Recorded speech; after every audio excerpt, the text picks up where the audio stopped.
في الفيديو ده انا جاي افكركم ان الفيديو اللي فات عن عمر مرموش انا قلت فيه بالحرف ان مرموش هياكل عيش حلو قوي على مساحات بايرن ميونخ، وطبعا ده اللي حصل بالحرف في الماتش، لان عمر مرموش مهاري واتطور جدا في الناحيه البدنيه واستخدام جسمه في السيطره على الكره قدام المدافع، وده اللي قاله كومبيني بعد الماتش. وهنا هنشاور على رقم مرعب بيعمله عمر مرموش، وهو ان فريق فرانكفورت سجل 14 هدف في الدوري. حتى الان المصري عمر مرموش ساهم في 12 هدف منهم. طب تعرف ان هو اكتر لاعب ساهم في اهداف في الدوريات الخمسه الكبرى برصيد 12 هدف؟ انت متخيل الانتاجيه اللي فيها مرموش الموسم ده؟ وبعد ما كان بيحنكش بالكرة زمان قدر يطور من نفسه ويقف على رجله ويعرف هو ايه اللي ناقصه ويبتدي يشتغل عليه.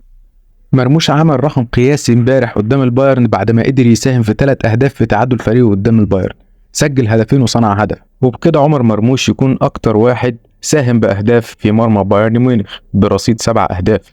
مرموش قصة تطور عظيمة بعد صلاح، نتمنى استمرارها، ربنا يحميه ويحفظه من الاصابات.